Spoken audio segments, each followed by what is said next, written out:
Сәлем достар, бүгінгі тақырыпта ас қорыту жүйесінің анатомиясы.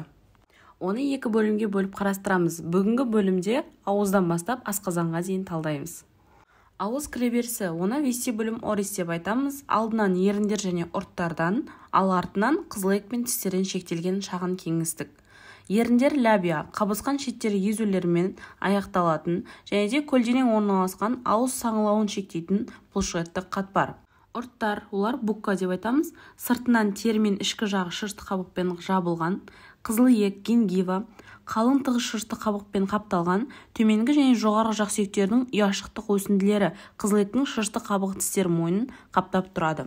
Одан кейін тістер, олар дентес деп айтамыз, қызылиектердің жоғарғы жиектерінің бойы мен жоғарғы және төменгі жақ сүйектердің тістік ұяшықтарында орналасқан. Тістер дентес. Тістердің қызметі асты бөлу, шайнау, майдалау, сөйлеуді қалыптастыру және дыбыстардың дұрыс айтылуына мүмкіндік туғызу. Ересек адамдарда қалыпты тістер саны 32-ні құрайды. Алғашқы сүт тістері 6 айда шығады, ал 5 жастан бастап түсе бастайды. Олардың орнына тұрақты тістер алмастырылады. Әр тісте сауытын, мойнын және де түбірін айырады. Тістің өзі 3 қабаттан тұрады. Сыртқы қабаты крюке, яғни эмаль, ол ең қатты ұлпа болып саналады. Ортан қабаты дентин, тістің көп бөлігін құрайды. Ішкісі ол тістің жұмсақ ұлпасы, яғни пульпа деп те айтады. Ол қан тамырлар мен жүйкелерден құралған. Ересек адамда 32 тіс бар деп айттық. Оның әрбір жақ сүйегінде 16 тістен орналасқан, яғни олардың түрлеріне күрек тіс, яғни алдыңғы тістер, олардың саны 8, ит тістер 4, кіші азу тістер 8, үлкен азу тістер 12. Тіл, оны лингва деп айтамыз, асты араластыруға, жұту актісіне және де дыбыс қалыптастыруға қатысатын бұлшықеттік ағза. Тілдің алдыңғы бөлігі ұшы апекс лингва, артқы бөлігі түбірі радикс лингва және де сол екеуінің арасында орналасатын денесі корпус лингва орналасқан.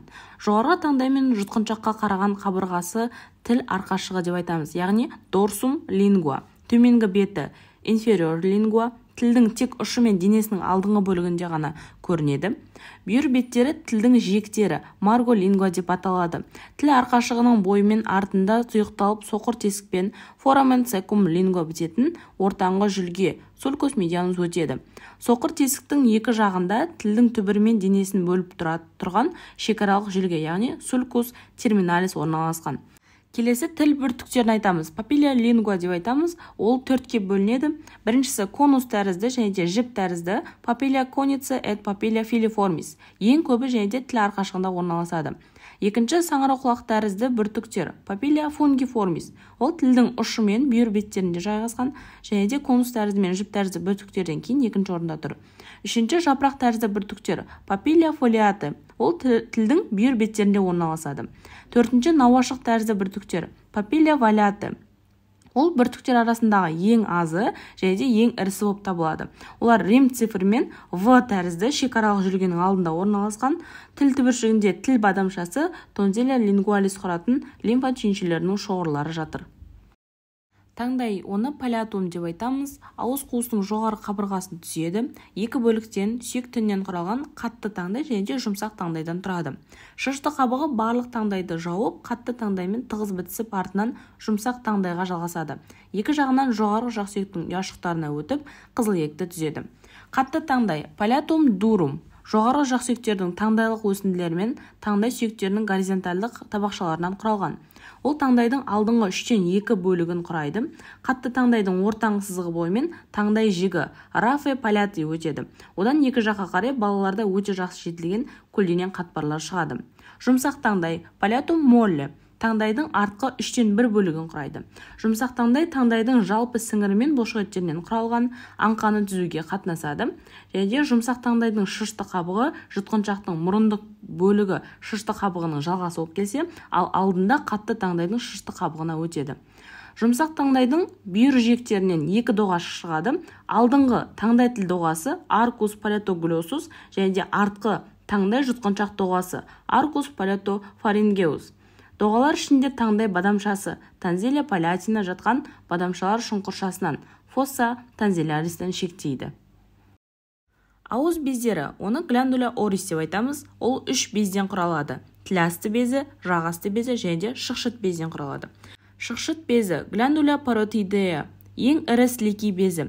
Сірлі секрет бөліп шығаратын күрделі альвеолалық без болып табылады.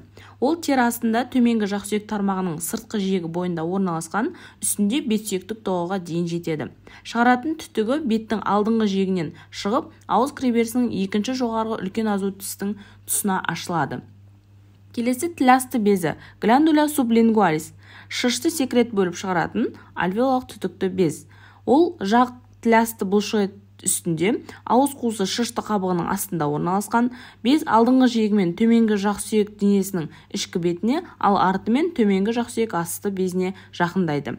Үшінші, төменгі жақсүйектік безі, гландуля субмандилярис, төменгі жақсүйек асты үшбұрышында орналасқан. Ол күрделі альвеолалық түтіктік бездерге жатады. Сыртқы жұқа қапшықпен жабылған. Бездің жоғарғы бөлігі төменгі жақсүйектің ішкі бетімен жанасады. Төменгі бөлігі төменгі жақсүйектің астынан шығып тұрады. Медиалды бөлігі тіл бұлшықеттермен түйіседі.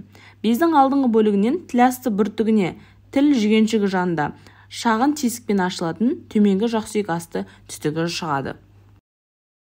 Жұтқыншақ, латынша фарингс. Ол ауыз қуысын өңешпен қосады. Хауындар арқылы мұрын қуысымен және де аңқа арқылы ауыз қуысымен қатысады. Жұтқыншақтың құрылысы бойынша алдынан артқа қарай қабысқан, орташа ұзындығы 10 см-ге дейін жететін құйма тәрізді ағза. Оның үш бөлігін ажыратамыз: мұрындық, ауыздық және де көмейлік. Мұрындық бөлік тек қана тыныс алу жолына, ауыздық бөлік тыныс алу және де ас қорыту жолдарына, ал көмейлік бөлік таза тыныс алу жолына жатады. Жұту актісі кезінде жұтқыншақтың мұрындық бөлігі ауыздық бөліктен таңдай пердесімен бөлінеді. Көмей қақпақшығы көмей кірісін жабады. Осының арқасында ас түйірі тек өңешке өтеді. Көмейлік бөлік үстінен көмей қақпақшығымен, екі жағынан ожау көмей қақпақшығының қатпарларымен, төменнен ожау тәрізді шемшектермен шектейді. Өңеш, эзофагус. Ол жұтқыншақты асқазанмен байланыстыратын ағза. Өңеш құрылысы бойынша алдынан артына қарай басылған түтікке ұқсайды. Ұзындығы 30 см-ге дейін жетеді. Ересек адамдарда жұтқыншақ өңешке 6-шы мойын омыртқасы тұсында өтсе, ал өңеш асқазанға 11-ші кеуде омыртқасы деңгейінде ашылады. Өңеш кеуде қуысынан іш қуысына көкеттің өңештік тесігі арқылы өтеді. Өңештің үш бөлігін ажыратады: мойындық, кеуделік және де іштік бөлігі. Мойындық бөлігі парс цервикалис. Ол 6-шы мойын омыртқасы деңгейінде басталып, 2-ші кеуде омыртқасы тұсында аяқталады. Ол кеңірдек пен омыртқа бағанасы арасында орналасқан. Кеуделік бөлік парс торацика. Ол 10-шы кеуде омыртқасы тұсында аяқталады және де ең ұзын бөлігі болып табылады. Өңештің бұл бөлігі 4-ші кеуде омыртқасына дейін жоғарғы көкірек аралықта орналасады. Алдынан кеңірдек, артында жүрек қап жатыр. 4-ші кеуде омыртқасы тұсында өңеш қолқамен қиылса, ал 5-ші кеуде омыртқасы тұсында сол басты бронхпен қиылсады. Өңештің төменгі бөлігі оң көкірек аралықтық өкпе қаппен шектелген. Үшінші бөлігі іштік бөлік. Парс абдоминалис деп айтамыз. Ұзындығы кішкентай, оның артқы қабырғасына бауырдың сол үлесі іргелес жатыр. Өңештің үш физиологиялық тарылуына жатамыз. Бірінші тарылу ол жұтқыншақтың өңешке өтетін тұсында, яғни өңештің жоғарғы тарылуы. Екінші сол басты бронхпен қиылысатын тұсында, яғни өңештің аорталық тарылуы. Үшінші өңештің көкет арқылы өтетін жерінде, яғни көкеттік тарылу. Асқазан, вентрикулюс. Ол өңеш пен 12 елшектің арасында іш қуысының жоғарғы бөлігінде орналасқан қапшық тәрізді ағза. Асқазан оның толтырылу шамасына және де бұлшықетінің күйіне байланысты әртүрлі пішінде және де көлемде болады. Асқазанның пішіні адамның ересектенуіне байланысты өне бойы өзгерісте болады. Асқазанның үш түрін ажыратады: мүйіз тәрізді, шылық тәрізді және де ілмек тәрізді болып. Асқазанның сол бөлігі көкет астында, оң бөлігі бауыр астында орналасады. Кішкентай бөлігі тікелей іш қуысының алдыңғы қабырғасымен жанасады. Асқазанның көп бөлігі сол жақ қабырғасында, аз бөлігі құрсақ үсті аймағында жайғасқан.